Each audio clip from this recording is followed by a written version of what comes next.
Welcome to the SWBL Podcast presented by 1356 Public House. And for this episode, guys, we are going to be talking a lot of wiffle ball, mostly fantasy wiffle ball, but we are going to touch on the power rankings since they are officially out now.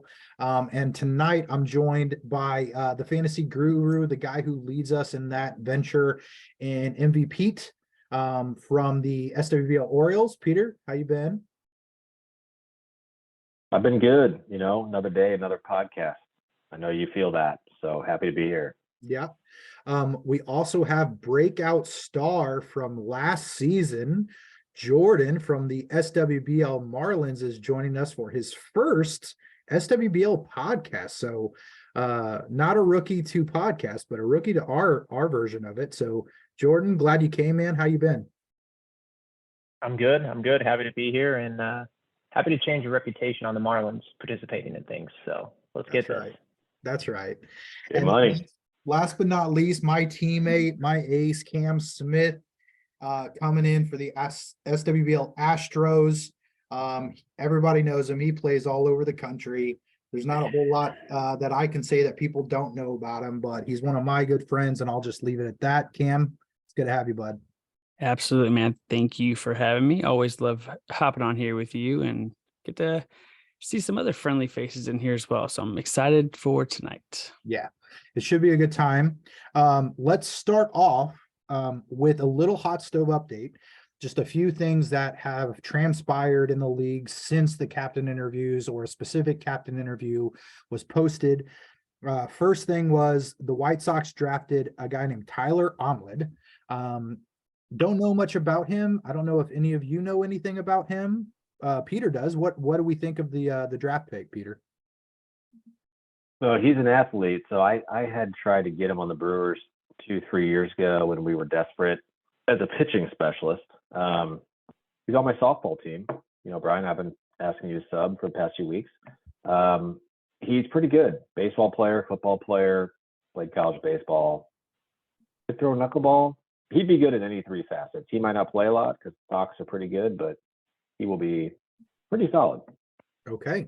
Well, yeah, and the big news out of the White Sox front was the fact that they're going to hit 5. So maybe when we get to fantasy stuff, somebody to keep an eye on, to touch on, since we don't really have a whole lot of data, but it seems like he's going to get some opportunities. So the second drafted player that wasn't announced during the podcast was the Astros. We drafted Caleb Schweigert.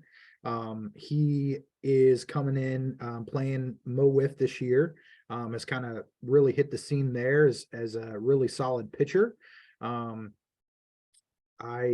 don't have a whole lot to say about it, but you guys play Mo Whiff with him. Just tell us a little bit about Caleb and kind of what everybody can expect out of him, even if you don't know the playing time exactly.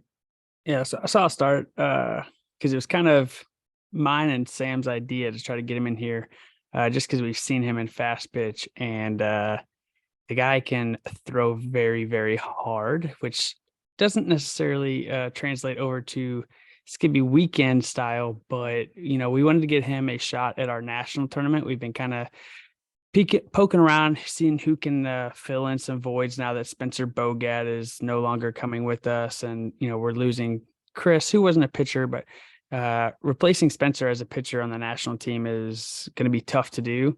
So, man, he's been a really standout star in Mo Whiff, and obviously Jordan can't go. A lot of guys can't go because of conflict issues.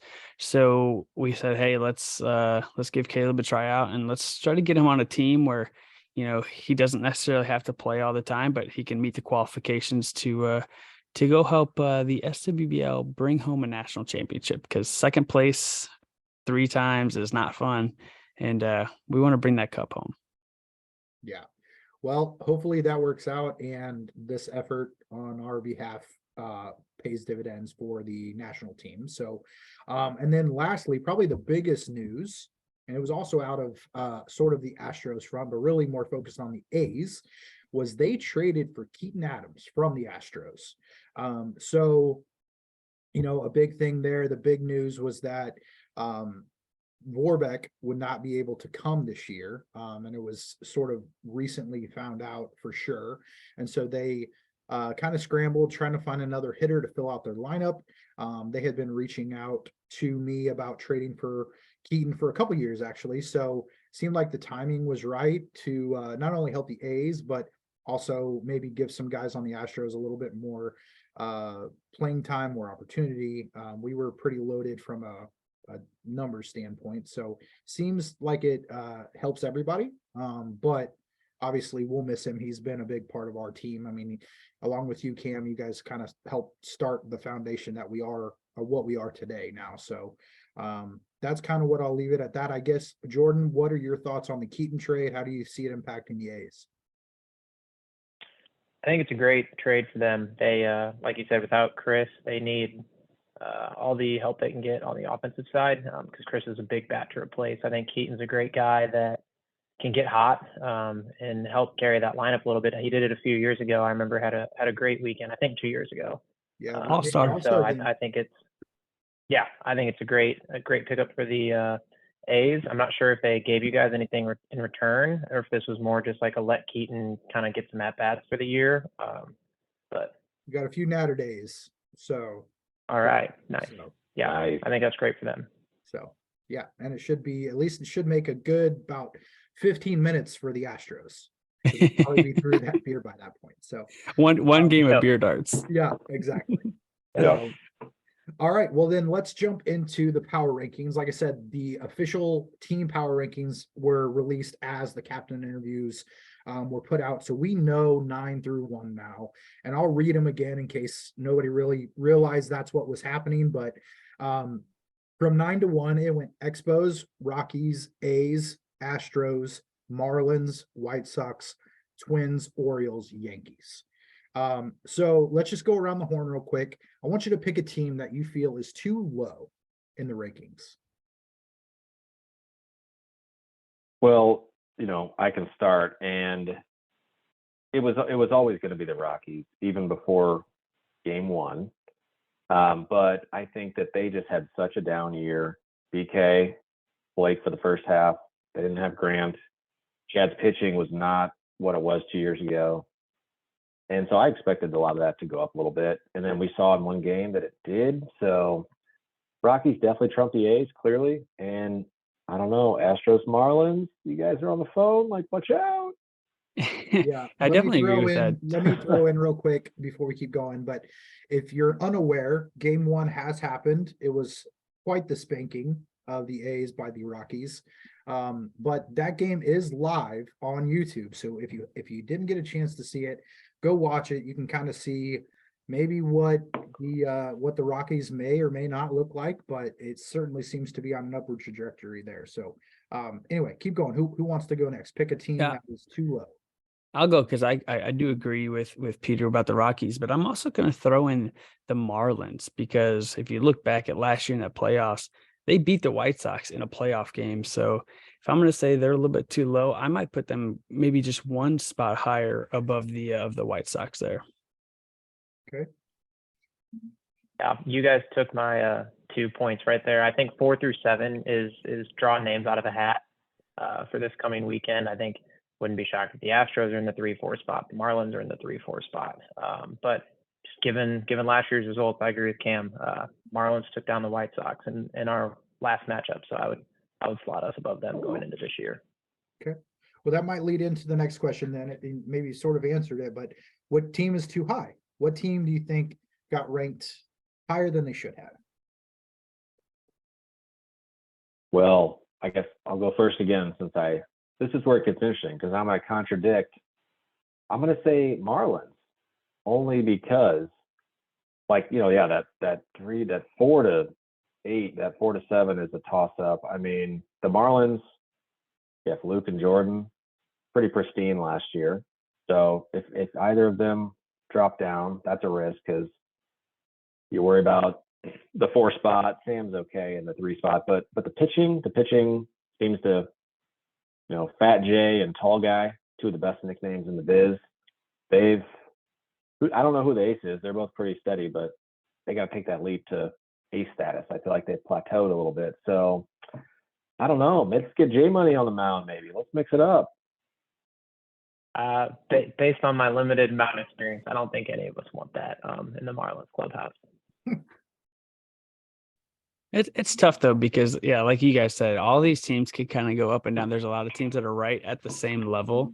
So I mean, basically, just what I set off of too low is I would say the White Sox are too high, just because I would have them one spot farther down. But you could really mix up any of those teams, like Jordan said. Just pick a name out of a hat, and we can go from those middle teams. Yeah. Jordan, you want to say anybody else different, or are you going to kind of go with those two?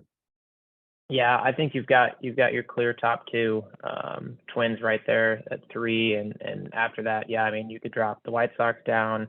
You could make an argument that the Astros should be ahead of us, just based on like the lineup and the talent. The A's, I had the A's over the Rockies, and that obviously we already talked about that point. So I think it's all pretty spot on, pretty close. Yeah, I was going to say that seems to be, nobody really said it, but the low hanging fruit would be the A's, right? After the first game, Right. Scored 2 runs on, Chad had a great rookie season, not so great last year. And they still were only able to put up 2 runs on him. So could say, they're a bit in turmoil. Obviously the lineup's changing a little bit, and they weren't at full strength. So you never know, they could come back to the weekend and be what we thought they were going to be. But anyway, yeah. And then is there anything else that you changed? Not necessarily too high, too low. Obviously we're kind of talking in the middle there. I mean, the 1, 2, 3, does that make sense to you the way it is? I mean, the Twins have the pedigree to win championships, and nobody really wants to talk about them because they weren't in the championship last year, and the Orioles kind of burst on the scene. I mean, everybody knew that the talent was there, and Gus going over and having the best year ever with the Yankees. But at the same time, like, guys, the Twins have won more championships than the Orioles for sure, and the Yankees. So are they too low? Would you put them somewhere else? 2, maybe? I think you could definitely argue that. I mean, you could easily put them at 1 or 2, but with the season the Yankees had last year, and that's a great 4-man lineup, especially with the way Kevin played last year. Like that's gonna be hard to top that team, especially in a preseason power ranking. Obviously, anything can happen during the regular season, but maybe above the Orioles. But I mean, they showed last year that they're a team, and Brett and Sam on the mound and the PG behind them. That pitching staff, I would say, is a little bit better than the Twins, and their hitting is really kind of even. So it's very tough to even just put one ahead of the other, but I would slightly give the edge to the Orioles and keep it as that same 1, 2, 3. Okay. Because the funny thing is, last year so I guess Twins were 7-3, but regular season they beat the Orioles and the Yankees. So they didn't get it. I guess they lost to the Yankees in the semis. But I could see the Twins at 2. I mean, you can never look at a team like that and in the 3 spot seems fishy. But I do think that you kind of have tier 1, you have tier 2 that seems to expanded to 4 teams, and now I feel like the tier 3 is the Expos and A's now. Very quickly they're finding themselves down there. So everything's maybe 1 slot off. Everything is pretty well rounded, I would say. Yeah. I know a lot of the Marlins guys have been talking about how the 55-mile-an-hour official pitch clock era, where we had the radar gun last year, really seemed to change a lot of pitchers. I didn't have a lot of experience in before the official 55 era. Just had the 1 season, and so I'll be interested to see, just kind of maybe pay a little closer attention to some of those top tier aces, exactly how they continue to progress and develop. And now that they are officially on to that 55-mile-an-hour cap, I think that sets apart the guys like Gus and Sam and Brett, who have the really big movement in their pitches, rather than the guys who maybe just ran it up a little hot past 55 in prior years. Yeah, that's great. I thought it'd be an advantage for the pitcher to kind of feel that, but I feel like it was more an advantage for the hitter because there was a lot of extra pitches that they got to get a bonus chance on. So we'll see. Yeah, gone are the days with the heat check where the pitch still counts. So yeah, you could just sneak one in and be like, "Oh, sorry." Yeah. So, all right, cool. Well, that is going to wrap up at least the stuff I wanted to kind of catch up on. So let's get into the meat of this podcast. And Pete, I'm going to kick it over to you, since you're going to kind of lead us through this and kind of run everything down, and let's just talk some fantasy wiffle ball. Let's do it. So just some brief information. I think this is either the third or fourth. You guys see the wiffle ball rules here? Yep. This is like I think the third or fourth year we've done this. So we have, $10 to enter, 15 for 2, 20 for 3, but you basically pick 6 players. You pick 3 hitters, two pitchers, and 1 fielder. You have $20 to spend. Each player is valued at $2 to $5, and you just pick your players and you have them all weekend. There's no changes that need to go on. You gotta be smart, because you got to make sure your guy's going to get some playing time. So, we are a hitting league, so that's where a lot of the points are going to come from. You get, point for a hit, point for a homer, half point for an RBI or run. Pitching, there's a lot more that goes into it. If you throw a shutout, you're going to get 3 points. The guys that can strike a lot of guys out, pitch a lot of innings. I think Evan Quo was an interesting fantasy specimen last year. He threw a lot of innings, a lot of complete games, pretty good strikeouts, a lot of earned runs, a lot of losses, but so he still scored a lot of points just strictly by opportunity. So, guy like him, guy like Jimmy Nelson, someone that's going to get their innings, they should have a decent floor. And then fielding, we love assists. Assists are really impressive in this league. Get a point for a put out. You just got to catch the ball, and don't make an error. You lose 2 points. We'll go step by step and show you kind of each grouping, but we've got 10 people so far, and last year I think we had 25. So we're looking to keep climbing. We've got about a week and a half to get people signed up, but now we're going to get into really the meat of it. So we've got, you pick 3 hitters, 2 pitchers, 1 fielder. What we're going to do here is we're going to go hitting first, hitting league.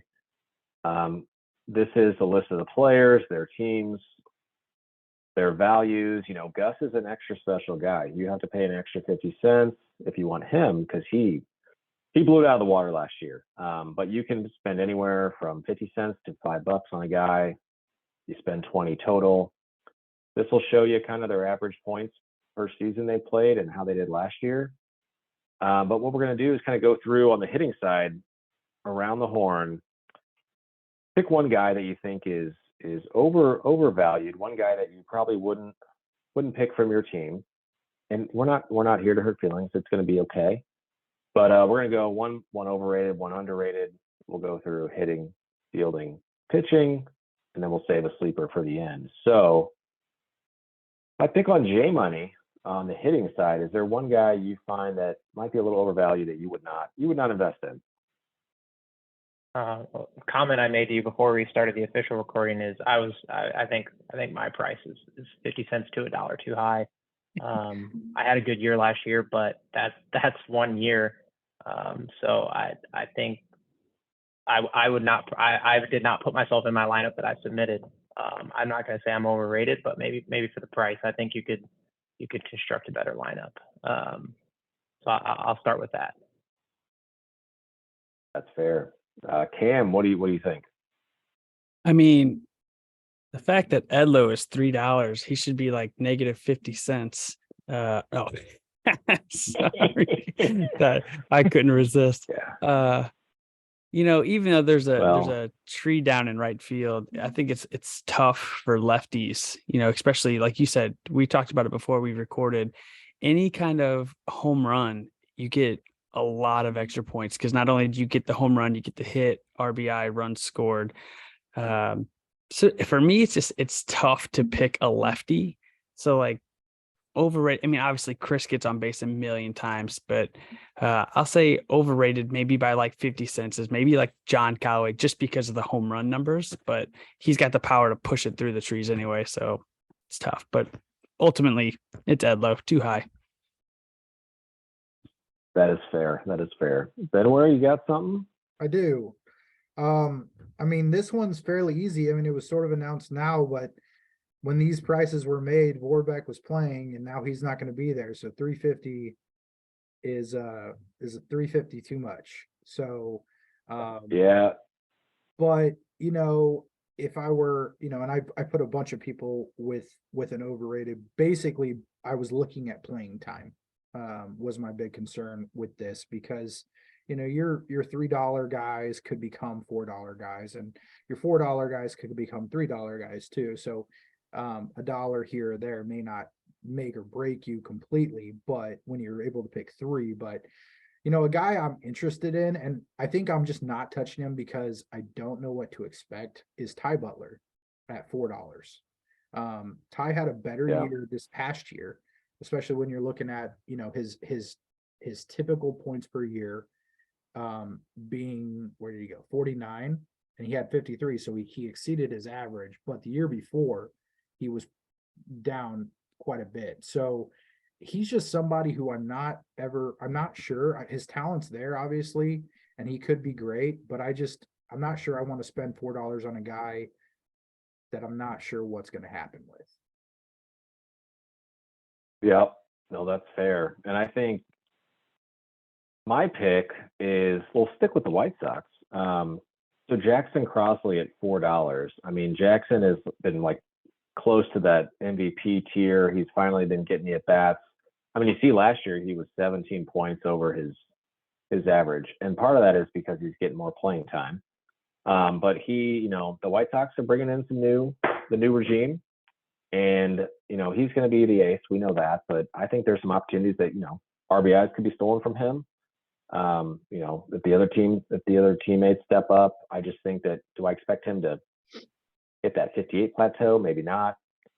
Pitching, I'd take him, but I might stray from him. I like a lot of these other $4 guys, a little bit more than Jackson. And I mean, I kind of have Luke Bacula on the same thought that Jordan says himself, because I feel like Jordan going down impacts Luke. Luke going down impacts Jordan. Luke was 25 points over his average. I mean, yeah, he was an A for a while, so that probably wasn't great times, for him. But that's a big gap. I would expect he's going to be a little less than 66. So that's it for the overrated. But hey, why don't we be nice? Why don't we talk about underrated guys that are worth more than Peter Leicht thought they were in an Excel spreadsheet? So we'll go in the same order. Jordan, who sticks out to you that you are going to buy? I've got two names, if that's okay, and apologies if I take someone else's. First one is that I had written down prior to the weekend was Jason Worsonholm for the Rockies.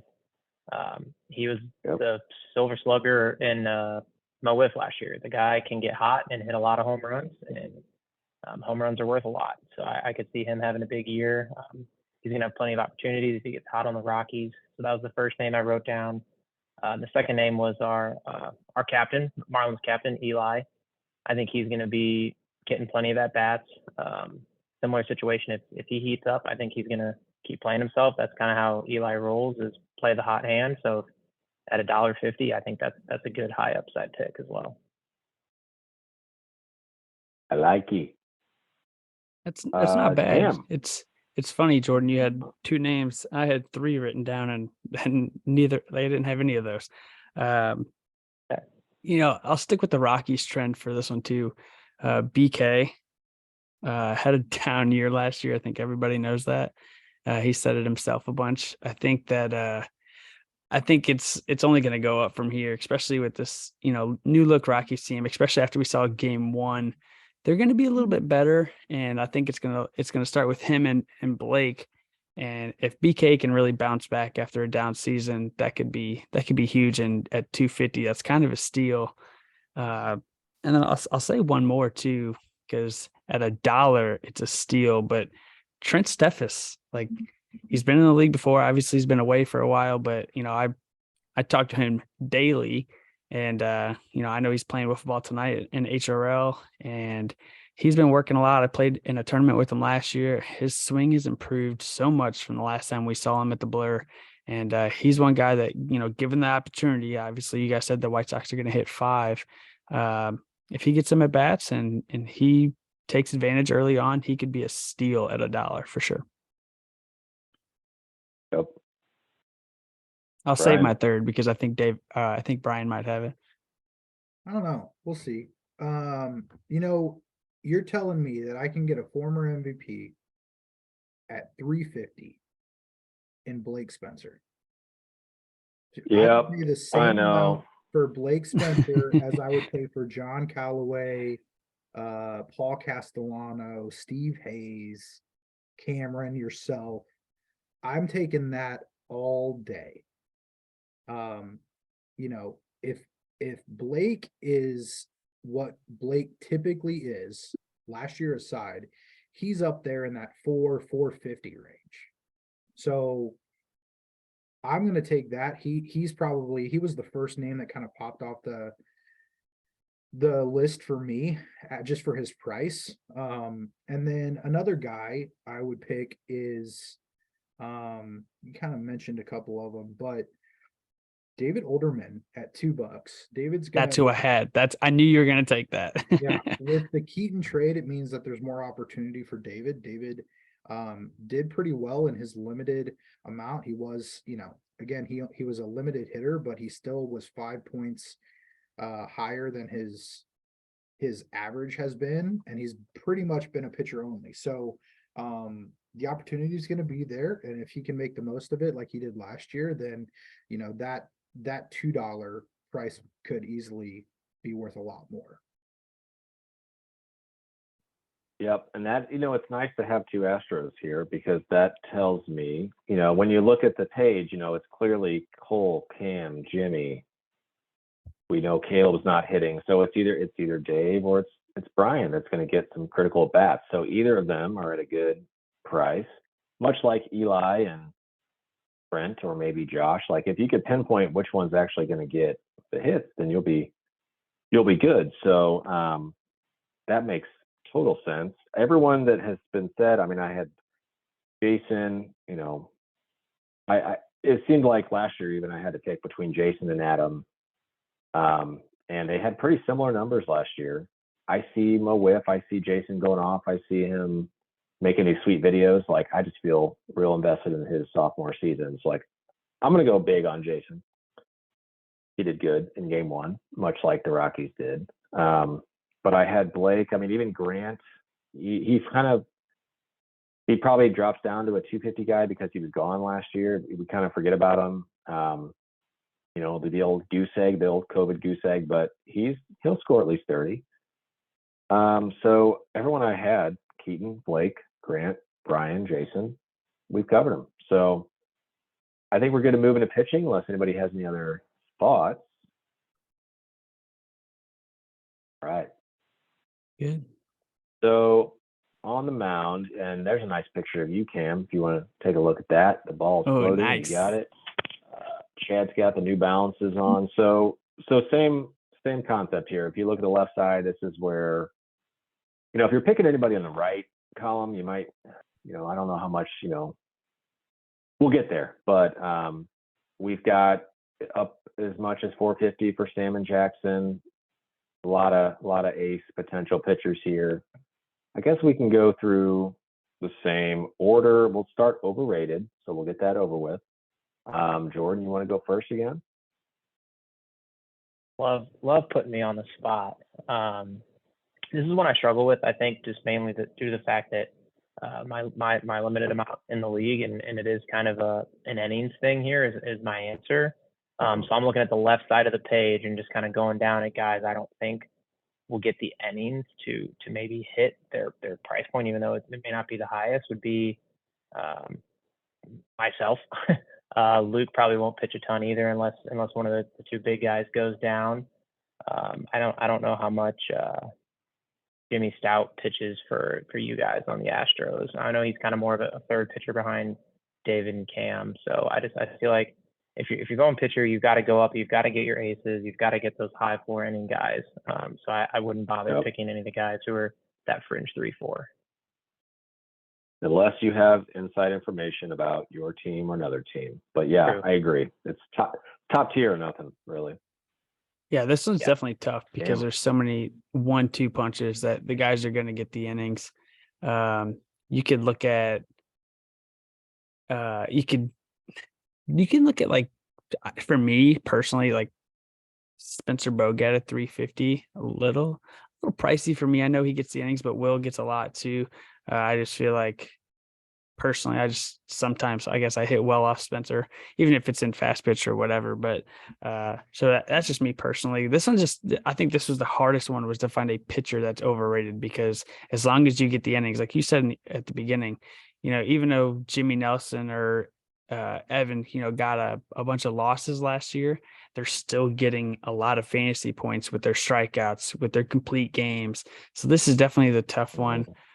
Maybe even like Chad at 350 after a down year last year.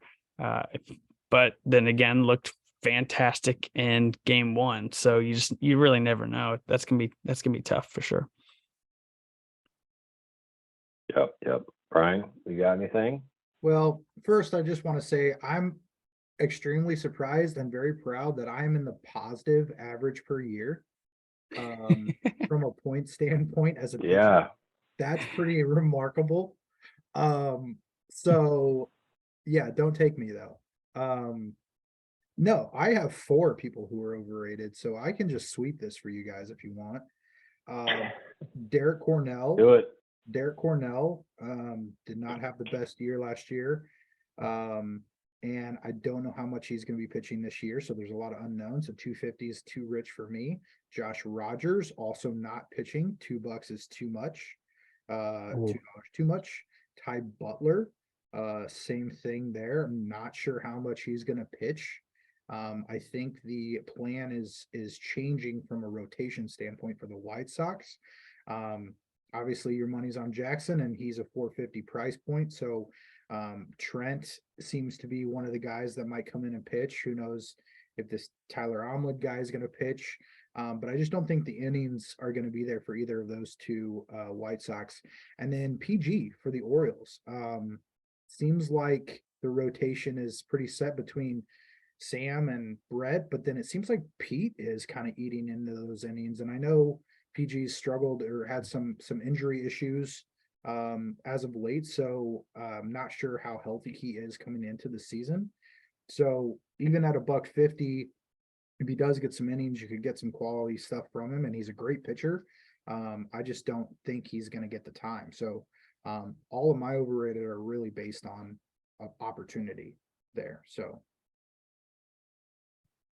Yep. And that's how it goes. I mean, you have to overprice somebody so that, because if you don't, someone could really abuse it and get a good discount there. I mean, my overrated pitcher, I'm gonna go Gus Skibby.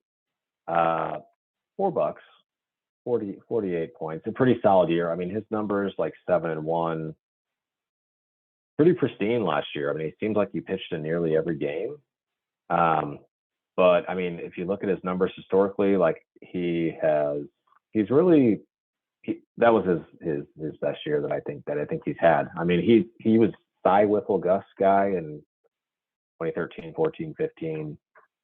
But the ERA it's in the 6s. It's not bad. I just think that there's got to be some natural regression there. His MVP numbers on the offense, yeah, I think he'll regress, but like he'll still be the top dog. But I just think, guys like Will, Brett, Sam, even Dave, Chad, Jackson, I mean, I would probably take those guys over Goose, but I'd take Goose at the plate. So there's overrated. We'll go into underrated now because there's probably a little more to talk about there. Again, opportunity. But Jordan, we're going to go back to you. Anyone that sticks out to you?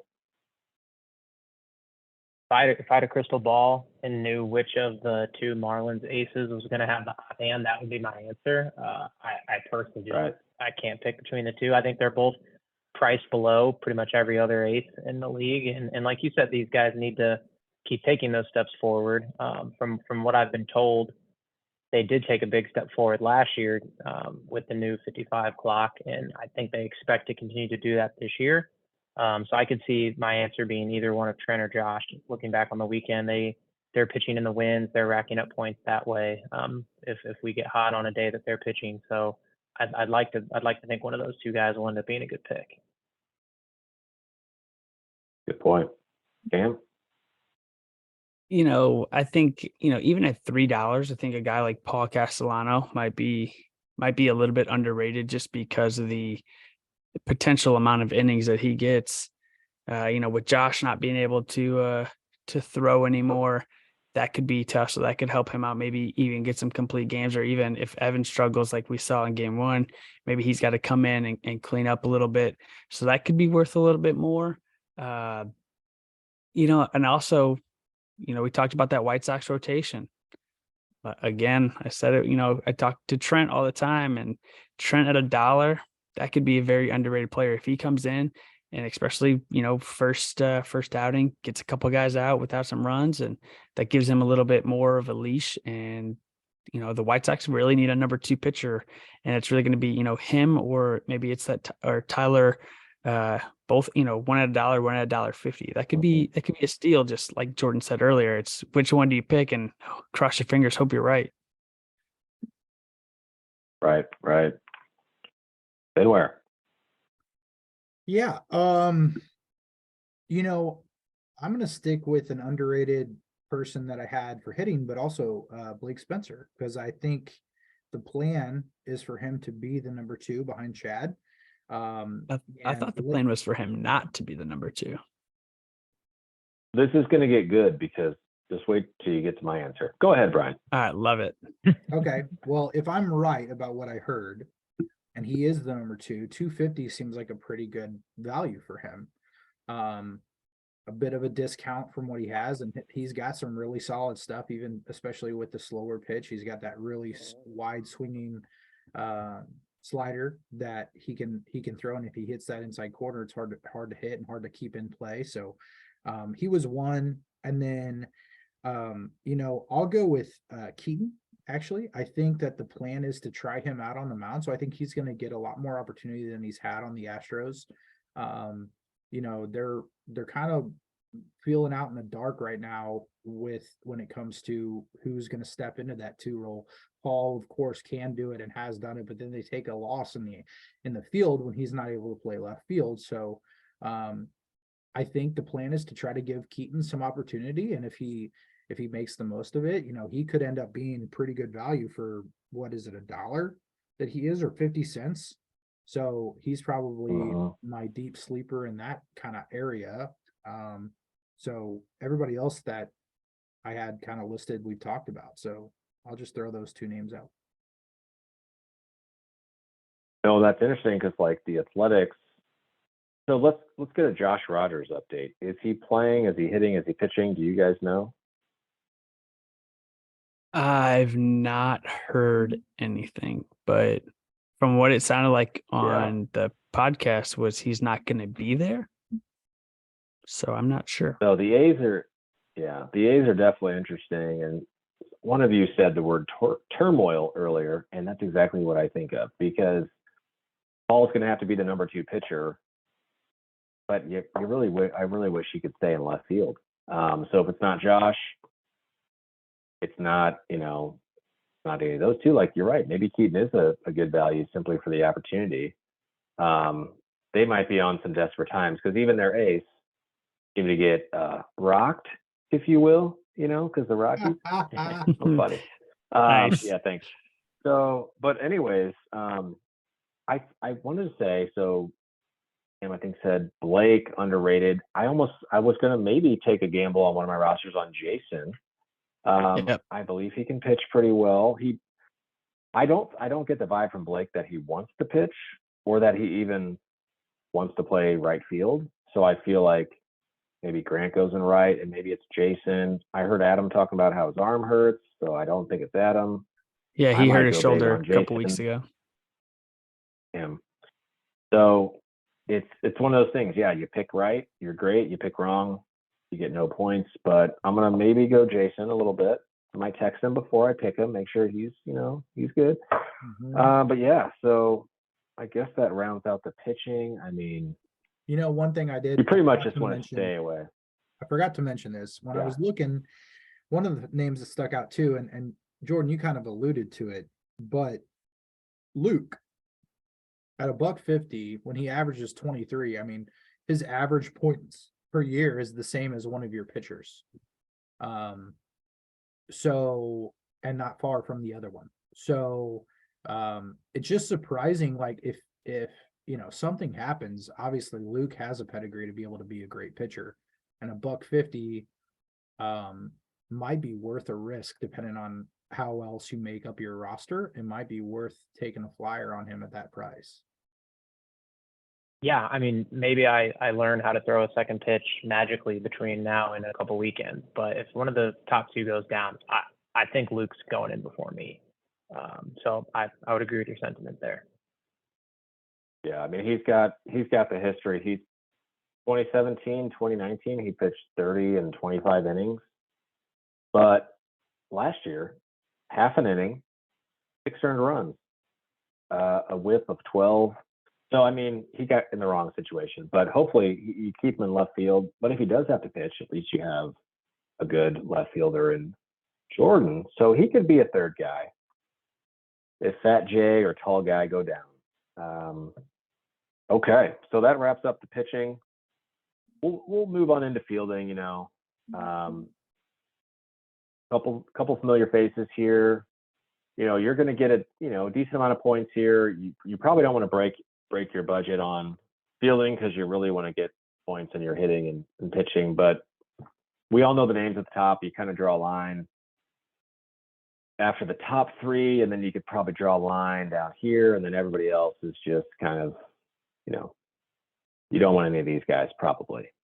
So you want to save your budget for a little fielding, but I guess we'll keep with the same order. Jordan, any overrated people that stick out, or do you not want to be kind of mean to anybody? It's funny, and my note, my pre-call notes here, I had wrote down everyone who's over $4. But now looking at these scoring totals for 22, I want to change that answer because I didn't realize how many points some of these guys could rack up. So True. I think, I this is actually quite shocking. So I think I might have to submit a second lineup with some expensive fielders, or expensive fielders. Bull had 10 more chances than Chris and Brian last year. So he just kind of ran away with it naturally. But yeah, I mean, assists are 2, putouts are 1. Pitchers are always going to show up here for the easy putouts. And then if you're like Gus and Scott, you're playing left or pitching, good value. Sure. So you could get caught up in this a little bit. Yeah, I think just overrated, just quick glance at being able to see these numbers. I think a guy like Evan makes me not want to play him at a $3 price tag. He's probably not going to play the field if he's not pitching, and so you're really only looking at putouts there being on the mound. And if I can spend an extra $1 or so and get an every game left fielder, I think I'm going to do that rather than pay $3 for a guy who might pitch 6 games. Yep, that's exactly what I have, Evan. Just because of playing time, you want a guy that's going to necessarily, if he's a full-time fielder or if he's a pitcher and a fielder. And if you're just one, I'm kind of going to stay away from you. So anybody that's really just like a pure pitcher, I'm going to stay away from. And I'll say they're a little bit overrated. So not just Evan, but Trent and Fat J, all those guys, just because they're not going to get all those points in every game. They're only going to get into 6 games. So anybody that's just a pitcher, I'm going overrated. Brian? Good point. Brian. I'm looking. Hold on. But also too, while Brian's looking at it. I'm surprised that some of these numbers, the 22 totals, I didn't have that on my sheet that I printed out. So it's sort of changed a little bit of what I initially thought.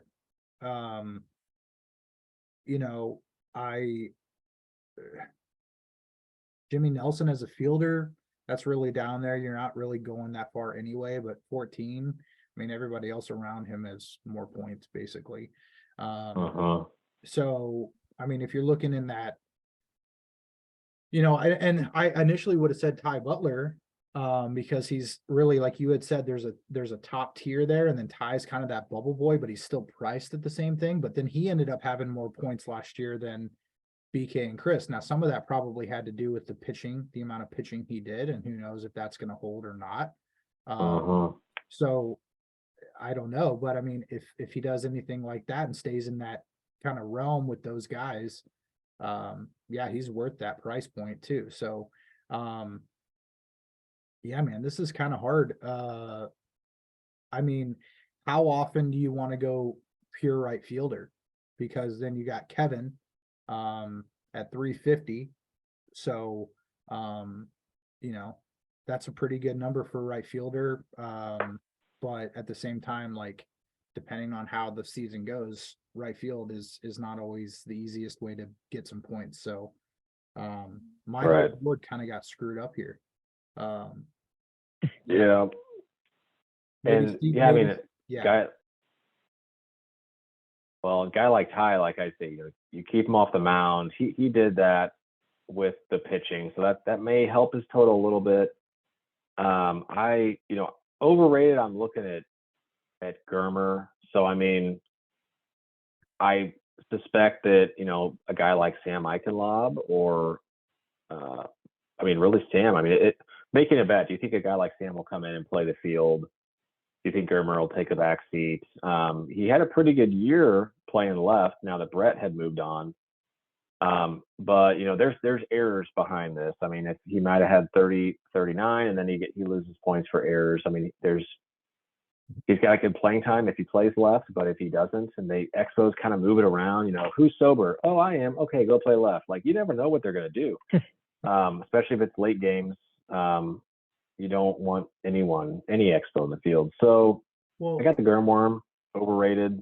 On that front too, that front too, if Jimmy is what he's been from a strikeout standpoint and a pitching standpoint, the opportunities are a lot less there too. So also, you got to keep that in mind too, with even if he were to play full-time left field every game, the pitching with Jimmy tends to not give you as much opportunity in the first place anyway. So of all left fielders, yeah, he's probably the lowest and at a 3-point price. I mean, I'm agreeing with you, but it's just a factor to keep in mind. Well, that's a good point. And I remember using that last year at this time to say the same thing, because Jimmy leads the league in strikeouts. He leads the league in home runs. I mean, there could be some 7-run innings. There could be a lot of that. So much like, Cole seemed to get all the opportunity. You Astros pitchers, you throw ground balls, they go to Cole, he scoops them up. Like, he ran away with that. So I could be considered overrated too. Now that, Caleb's going to be playing the field for me a little bit more, that might take away some chances for me. So you could say I'm overrated. Yeah. And really all this comes down to, I'm trying to talk to every captain, get the real deal for what they're doing. And then you kind of have to overprice some people potentially. And we don't know. Then the A's are throwing some shakeups, Eaton kind of moved. So there's some value based on just knowing the real plan for different teams. Our last part here, we'll just do underrated fielders. So we did the overrated. I guess we'll just stick with the same order if we want to go to you, Jordan, on someone that sticks out to you that you might dabble with. Yeah, you just said his name. I'll make it quick and simple. Keaton's way underpriced. He never got the chance to play the field much on the Astros, I don't think. But I mean, the kid's an incredible athlete, and if Paul or Steve or someone rolls an ankle or comes up a little lame one day, I could see Keaton jumping in and playing a lot of innings and making a lot of plays. Yeah, and I had I know you mentioned Sam Eichenlaub. I like what Brian said too about the strikeouts, not getting as many chances. But Sam Eichenlaub is a guy that could come in and be a solid fielder for the Expos. Him and Germer potentially both. Whether it's split time or one and the other. But I had my eyes on Sam Eichenlaub just because I know what he can do personally, and And I think he'd be a good staple of there for the Expos this year. Great. Brian. I'm gonna say Corey McCarthy. He's a former Gold Hands winner in right field, and if you're gonna go with right field, I mean, Will and Spencer get a lot of ground balls, and so there's opportunity there for putouts and assists. Obviously, right field is going to be limited compared to left field or even pitching or combination players, but at 250, he's definitely worth that price. If not, kind of pushing up there with Kevin, that 3 range. So that's who I'd say. Yeah, I can never quite gather if it's Spencer or Corey out there and right, but he'll get his fair share. I think for me, Keaton is definitely, because if you have to use Paul and to pitch, you got to take Steve over to left, I suppose, and then you have Keaton and right, so that could be good. I got Grant Boyd at $1. I would have thought, I thought that maybe Jason Adam Blake might play the field more, but I get the sense that he's their right fielder guy, and he's the glue that keeps the team together. So if you want to save up and get 20 something points there, that could be good. Underrated, I'm also going to go with myself, because you'll see I put a measly 21 points last year. A little bit of right, a little bit of left. I just didn't get much action. Like, Brett and Sam would strike people out, or everybody hit the ball right back to Brett, and you got all the putouts. So I just didn't get a lot of opportunity. I'm either in left or right, maybe on a mound here and there. I'd say I could get 30. So pick Pete, and maybe you'll be rewarded. We'll find out. The last question, and just to kind of recap, we may have covered it, but any big sleeper that you are, sleeping on, that everyone else is sleeping on, that you're definitely, undervalued to the max. Anybody else we haven't mentioned? We can kind of go around the horn. Everybody else warrants that kind of shout out. So Jordan, anybody else worth mentioning on hitting, pitching, or fielding? I'm gonna reiterate a player I said earlier. Take a stand, and I'm gonna go out as Eli. Eli being the pick of the weekend as a hitter. Eli. I know he's been practicing a lot. He's gonna get a hot this weekend or in a couple weekends and pay off big time for $1.50. Like it. I'm gonna go with the guy I've been preaching on all night. It's Trent Steffes. He's super cheap on all aspects. If he can pitch and hit and get the opportunity, and I know he wants to do well, and I've seen how well he can play, especially these past couple of years not being here. So I think he might surprise a couple people. And then depending on how the Expos use Sam Eichenlaub, he's another guy that's going to be completely undervalued. But the guy can hit, the guy can pitch, the guy can field. He's good in all 3 aspects. No offense to anyone on the Expos, but he might be their best overall player. It's just going to be depending on how much playing time they actually give him. And I'm excited for him to finally get in the league and show us what he can do. Great. Benware.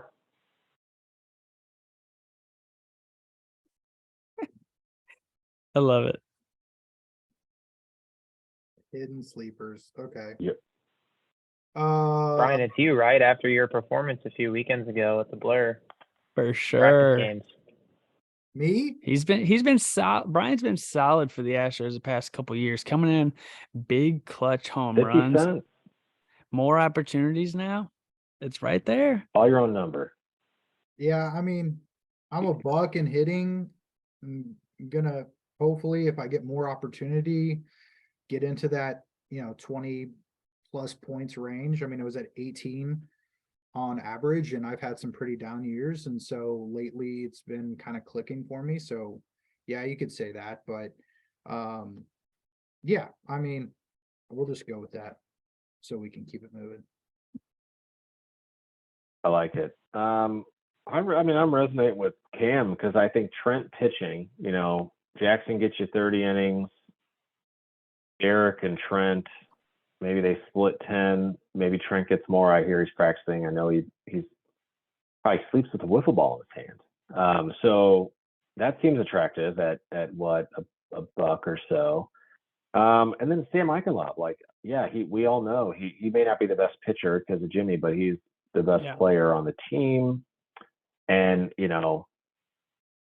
he's probably, I think he's going to be eager to play every time. I think that as the night goes on and the Expos are hanging around, I think he'll be able to play the field. He'll be able to step up and hit. They may bat 5. I saw him warm up the other day and just kind of mashes the ball. So I'll dabble with him a little bit for the Spos. That's it, Brian. I'll kick it back to you to wrap it up. And just a reminder, registration's open for another 10, 11 days, and we'll try to get back up to about 25 games and go from there. Yeah, and I just wanted to also shout out Daily Smokehouse, who is again helping us with presenting the fantasy wiffle ball and some really great prizes from them if you win. So thank you, Daily Smokehouse, for continuing to be a sponsor for the SWBL. All right, well, let's jump into the best part of the podcast, the hard hitter segment. Some fun questions. If you're unfamiliar with the podcast, it's just for fun. So, all right, I'm going to give each of you a player, and I want you to create a fantasy team name with that player being on your roster. Okay? Like it. Nice. So, Peter, I'm going to give you Luke Bacula.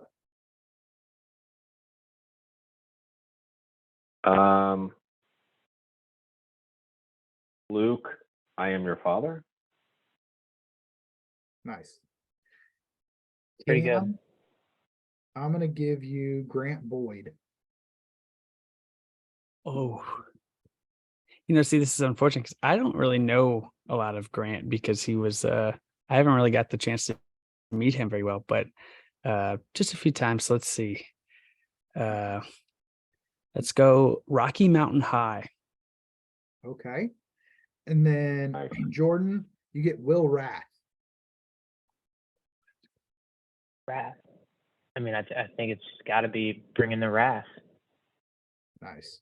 You can even put W Rath. not Rath there in the team name if you wanted. Yeah. So, all right.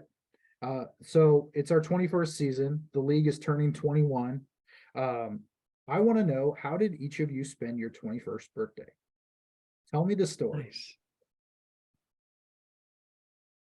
I can start. I was in Panama City Beach, Florida, spring break.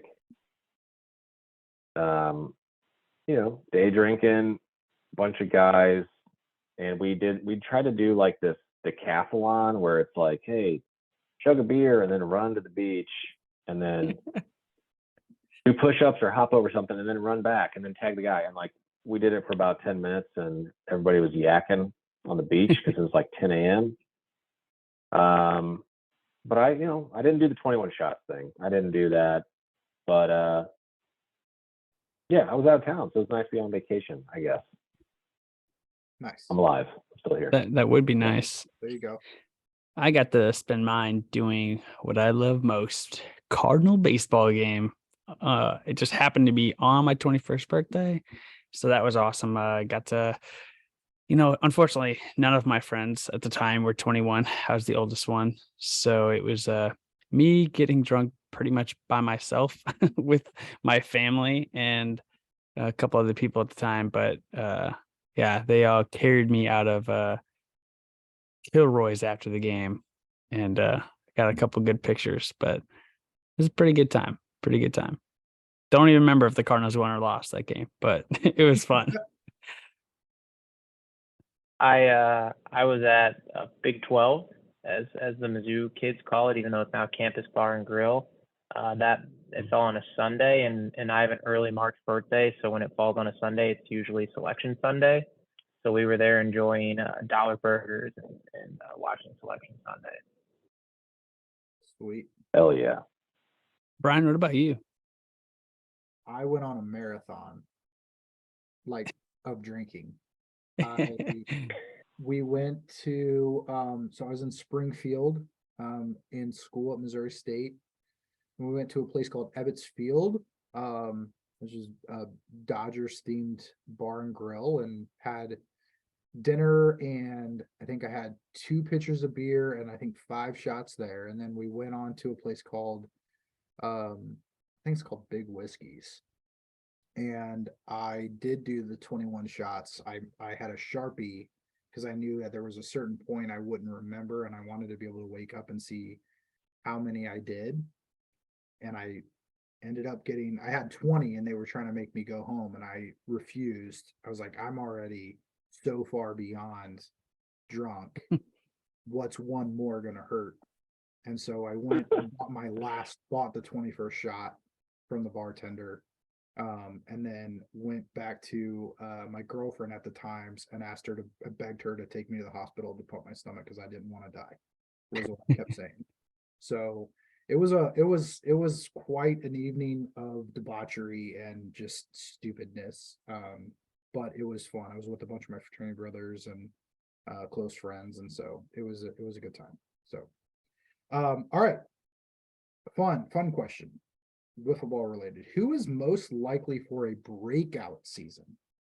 So I guess we've talked about it from a fantasy standpoint, but just overall performance. Who is the most likely candidate for a breakout? We had Jordan kind of burst on the scene, Vorbeck when he was a rookie, Corey McCarthy when he was a rookie.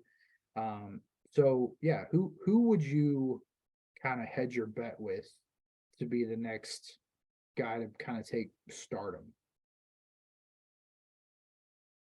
I will say, I'll let you go. Well, go ahead, because I got to think about mine. You seem confident. I'm confident. I'm reiterating something I said earlier. I think it's Jason for the Rockies. I think he's going to get the at-bats. And I think when he gets those at-bats, he's just going to heat up as the weekend goes on. Silver Slugger and no whiff last year, like I already said. And he's proven he can hit fast pitching. He can hit slow pitching too. Medium pitching. I would say that's a good pick, but the guy struck out about 1 million times already this year. So He's due. I would say anybody but me. Just don't pick me for this, because everybody's picked me in the past and it's burned them because I've yet to do so. Yeah, it's tough. But mention Sam Eichenlaub. Just gonna depend on the at bats that he gets and the time on the mound. I don't know. It's a tough one. I think you can see Keaton could break out now that he's going to get more at bats for the A's. Yeah, I mean, like the top 15 hitters, the Kevin Poley, Sam Bakula, Jackson, Brett, I feel like they've all kind of had a breakout spell. But if I look down, the next 3 guys on my list are Cole, Cam, and Jimmy. And so I won't say Cam because Cam said not to say Cam, but I do. Jimmy finally gets a healthy full year. I mean, I think he can really surprise some people. Cole, not even talk about the fielding, but the hitting was, maybe it was his second or third year, but I feel like he's kind of rounding into form. So Cole or Jimmy, I feel like they're on the cusp and they could take that team into the playoffs and then really kind of be the Jordan or the Luke or the Sam Bakula, et cetera.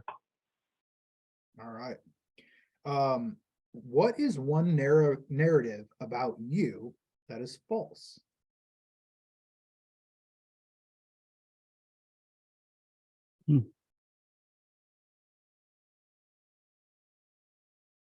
That's a tough one. I'll start. So, captain of the Brewers, loves to drink. I've changed a little bit. I've been moderating my ways. Drinking is just a little different now with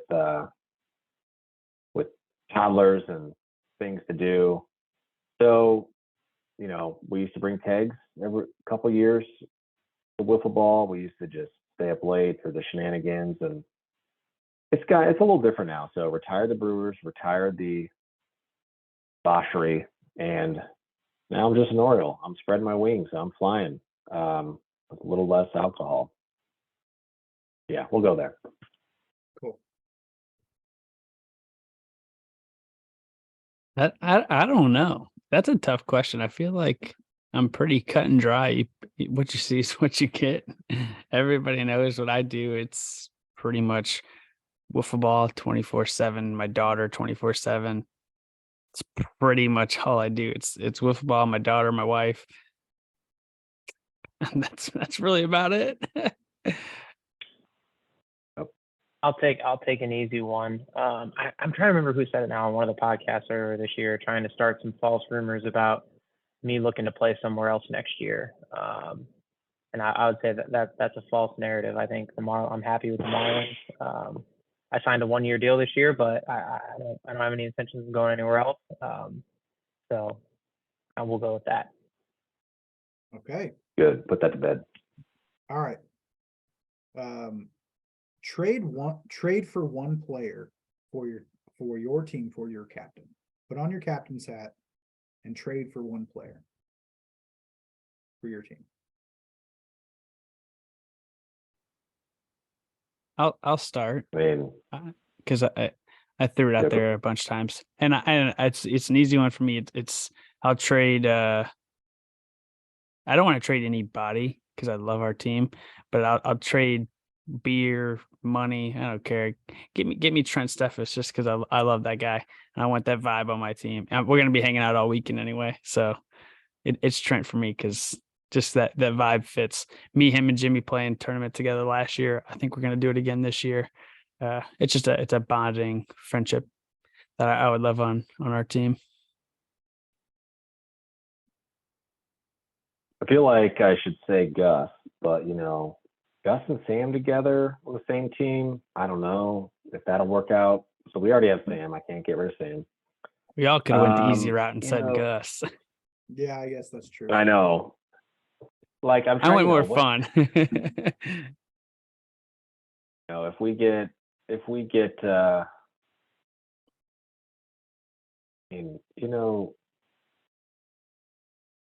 we'll take Chris Metters, so that way we know what left field's looking like. We know what our pitching's looking like. I think everyone can be very locked in their roles. And if we got to bat 5, we'll bat 5. Yep, I think I'm gonna avoid the obvious answers at the upper tier of the Gus's and the Bretts and the Sams, and I'll go. I think what would really take the Marlins to the next level is a solidified third, fourth hitter that steps up and just rakes all weekend. So I'll say Corey McCarthy and take one of the top hitters in the league. Solid pick. Yep. All right, sweet. Well, guys, that is going to wrap up this podcast around fantasy wiffleball and all the other stuff that's been going on. Real quick, want to thank all of our sponsors. Again, 1356 Public House for presenting again on season 21, and Daily Smokehouse for supporting SWBL through the fantasy wiffleball platform. Also want to thank Cardinal Blinds and Shutters, Cutting Ice Center, Corner Pub and Grill to be our division sponsors. Doug Meyer and the Mowith Mojo. Shout out Mowith. Andy's Frozen Custard, Breckenridge Brewery, Daily Smokehouse, Spencer Gear, Chill Designs, Breck X, and Cool Bots. Ever Dolce Vita, our new philanthropic partner. We are donating a donation for every home run hit. So hopefully the big bats come out and we can raise some money. And then lastly, Four Hands Brewery, who will have a tent on site to try out some of their wonderful products. So stay tuned for that. Guys, I want to thank you again for coming on. It's been fun kind of breaking all of this down and getting some fresh faces on the podcast, and you, Jordan and Cam. And we've got one more episode coming out from the SWBL, and that's going to be the season preview podcast. And then I think, Peter, correct me if I'm wrong, but we have at least one more O-Face podcast still yet to air, correct? The team O-Face has not yet dropped. It has been recorded. And yeah, it's I'm sure Sam's working on it. All right. So, yep, still a few more things to come your way before we get to Memorial Day. But man, that is right around the corner. And I guess if we don't see you between now and then, we will see you Friday at the Blur. Thanks, guys. Have a great night.